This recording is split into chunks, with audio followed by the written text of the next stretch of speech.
이제 오늘부터 사무엘상 말씀을 살펴보려고 합니다. 사무엘이라고 하는 일꾼은 삼손이 죽고 나서 사울이 왕으로 세워질 때까지 이 중간 시대를 연결해주는 아주 위대한 인물입니다. 원래는 사무엘상하가 한 권의 책이었는데 주전 250년경에 히브리어 성경을 헬라어로 번역할 때 이렇게 둘로 쪼개놨어요. 사무엘상, 사무엘하. 그래서 사무엘상은 사무엘의 이야기, 엘리 가문의 멸망, 그리고 사울과 다윗의 이야기까지 이야기가 기록이 되어져 있습니다.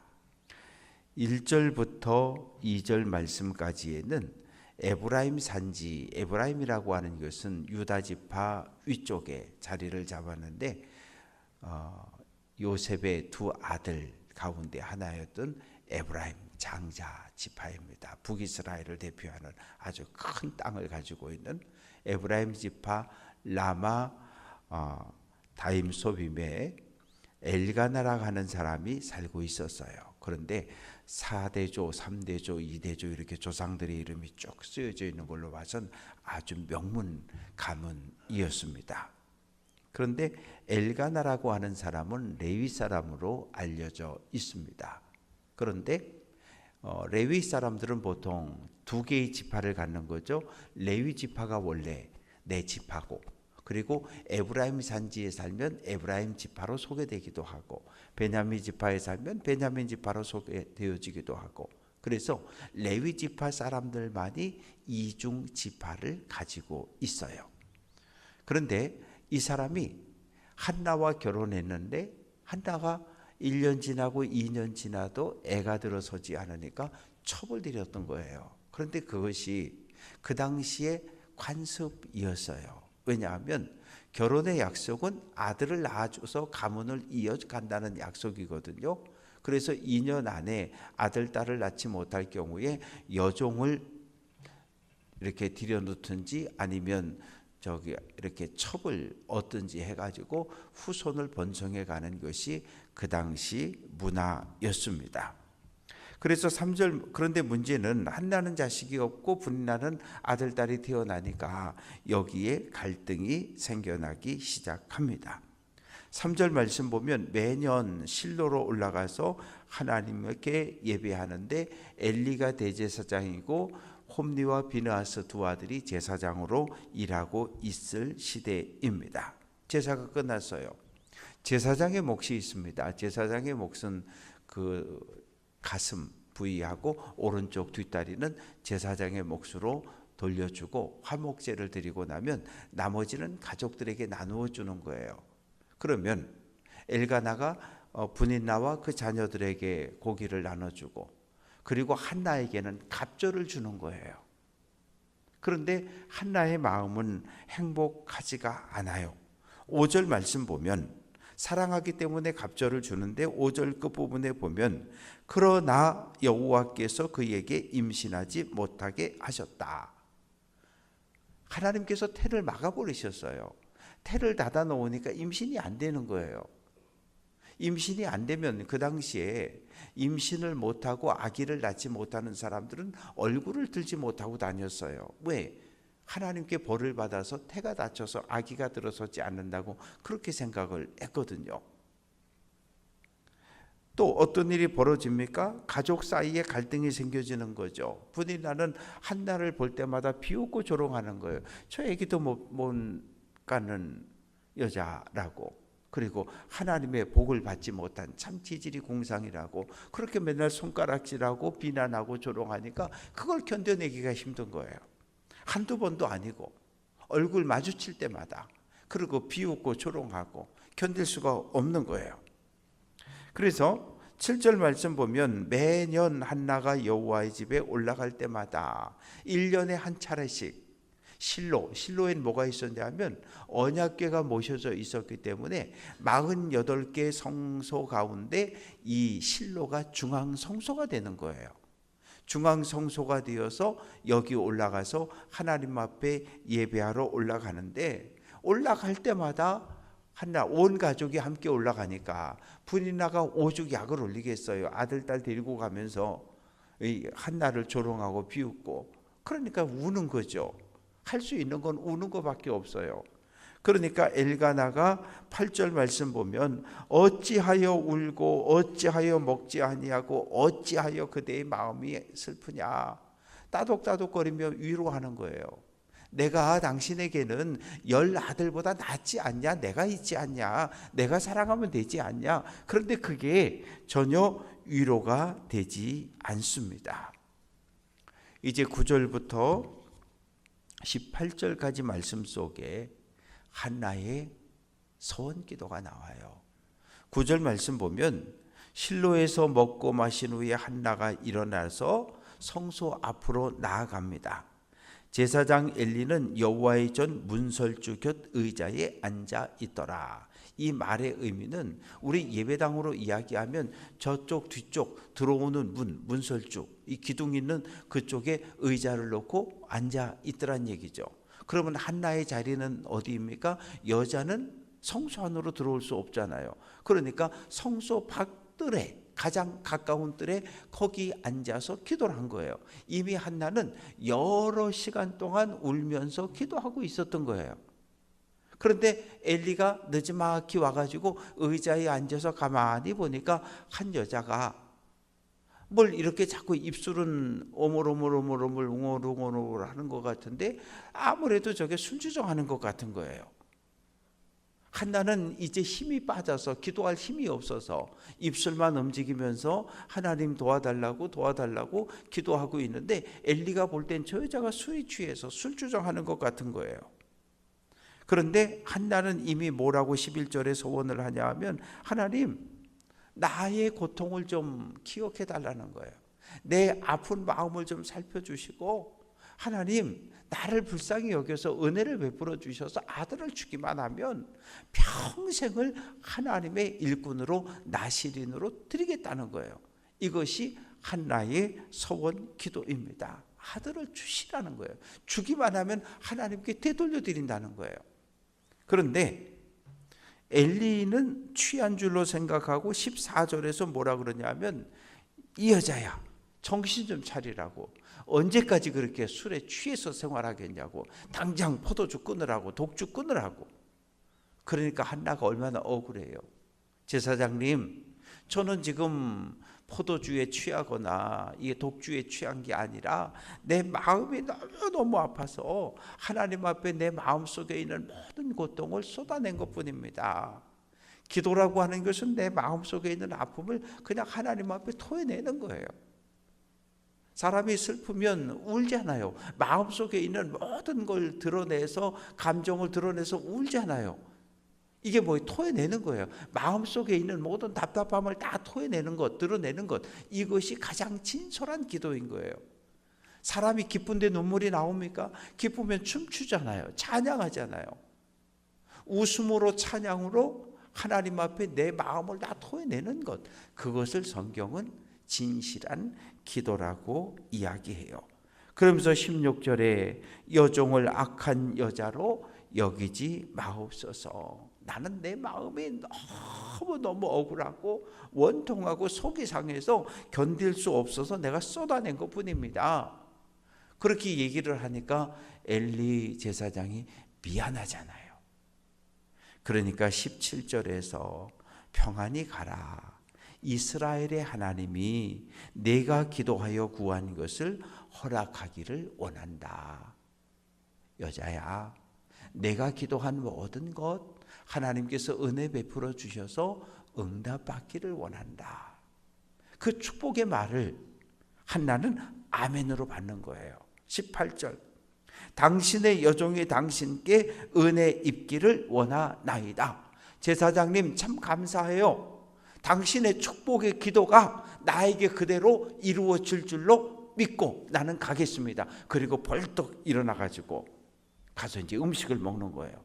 그리고 다시는 인상 쓰지 않는 거예요. 슬퍼하지 않는 거예요. 속상해하지 않는 거예요. 왜?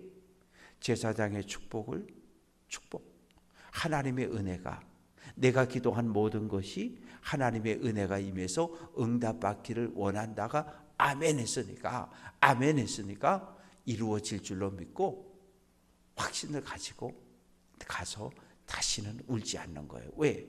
이루어질 줄로 믿으니까.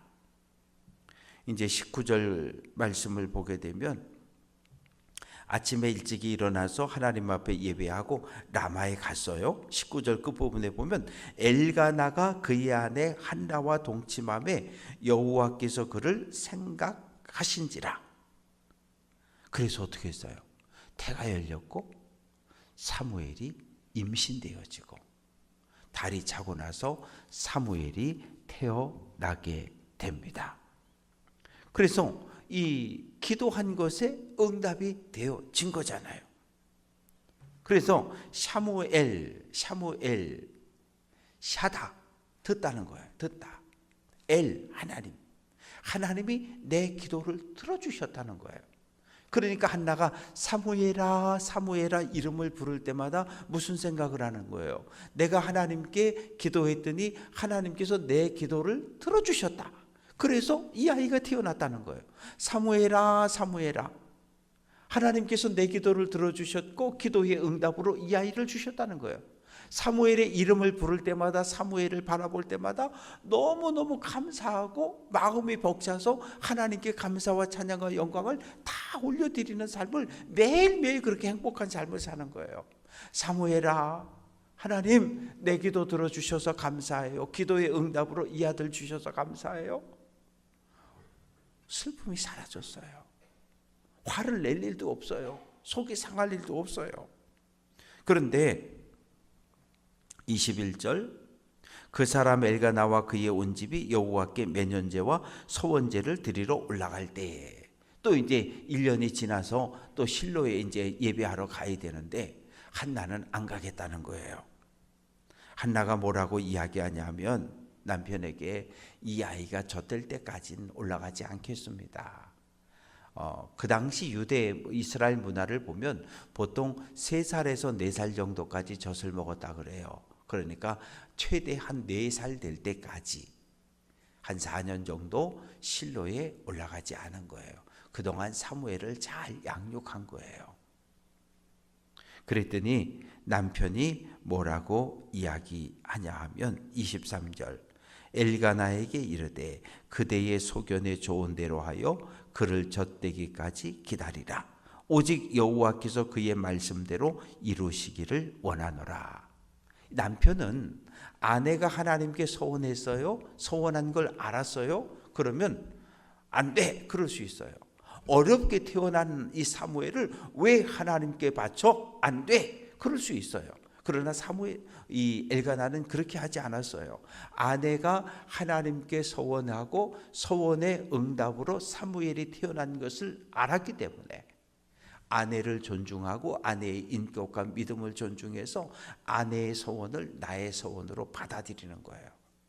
그래서 하나님께 약속한 그 일이 때가 될 때까지 당신은 실로에 오지 말고 사무엘을 집에서 잘 양육할 것을 부탁을 합니다. 4년이 지났어요. 24절 젖을 뗀 후에 실로로 데리고 올라갑니다.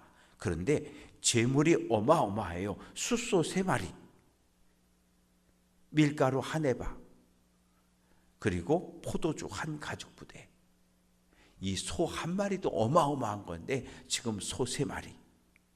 그리고 보통은 밀가루 10분의 1 에바면 되는데 1에바 23리터 어마어마한 양을 가지고 실로로 가는데 24절 끝부분에 아이가 어리더라. 4살짜리가 뭐 조금 걷다가 힘들어요. 그러면 엄마가 안고 가야 되고 업고 가야 되고 아직 어린 아이예요. 한나가 엘리에게 이야기합니다. 26절 내 주여 당신의 사심으로 맹세한다.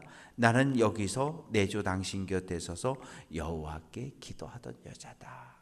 4년 전 나는 여기서 울며 하나님 앞에 기도하고 소원했던 여자다. 당신이 나를 축복해 주지 않았냐? 하나님의 은혜가 내게 임해서 태가 열렸고 이 아이가 태어났다. 내가 그때 하나님께 약속한 것은 하나님이 나에게 아들을 선물로 주면 하나님이 나에게 선물을 준 그 아들을 내가 다시 하나님의 일꾼으로 나시린으로 평생 바치겠다고 내가 소원했는데 오늘 그 약속을 지키러 왔다는 거예요. 그러면서 28절 나도 사무엘을 여호와께 드리되 평생을 드린다는 거예요. 보통 나시린의 규례는 뭐 1개월, 3개월, 6개월, 1년 이렇게 정해지는데 사무엘은 보통 이 성소에서 섬기는 나이는 25세부터 50세까지거든요. 근데 지금 사무엘은 4살 때부터 엘리 제사장 가문에 입양이 되는 거예요. 입양이 돼서 4살 어린이서부터 하나님을 섬기는 일평생을 섬기는 그런 삶을 사는 것이 사무엘의 인생입니다. 말씀을 정리합니다. 이 사사시대, 아직 사사시대가 끝나지 않았어요. 이 사무엘을 마지막 사사라고 부릅니다. 사사시대, 자기 소견에 좋은 대로 행하던 시대, 내 생각대로 내 주장대로 내 뜻을 고집하던 그러한 시대, 하나님은 누구를? 한 일꾼을 예비하셨는데 사무엘입니다. 내가 하나님께 기도했더니 하나님께서 내게 응답하셨다. 사무엘이에요. 오늘 우리들도 마찬가지잖아요. 어떠한 문제가 생기고 내가 해결할 수 없는 아픔이 생기면 우리가 하나님 앞에 나오는 거예요. 그리고 하나님 앞에 기도하는 거예요. 내 마음속에 있는 모든 것을 솔직하게 진실하게. 기도는 진실해야 하고 기도는 간절해야 해요. 진실하고 간절한 기도가 하나님 앞에 상달되고 하나님의 응답을 받는 거예요. 하나님의 응답을 받은 사람의 얼굴에 슬픔은 사라지는 거예요. 왜? 하나님이 나에게 응답해 주실 걸 내가 믿기 때문에. 기도는 하고 기도는 했지만 안 될 거야. 그러면 또 얼굴에 근심이 있을 수밖에 없는 거예요. 그건 온전히 토해내지 못한 사람이에요. 바라고 소망하는 것은 사순절기를 살아가는 우리들이 오늘 이 아침에도 우리 마음속에 아픔이 있으면 아픔이 있는 대로, 문제가 있으면 문제가 있는 대로, 소원이 있으면 소원을 하나님 앞에 솔직하게 내어놓고 간절히 기도하고, 그리고 하나님께서 우리에게 응답해 주실 걸 확신하고 기쁨으로 예배당을 나갈 수 있는 귀한 성도들 될 수 있기를 주님의 이름으로 축원합니다.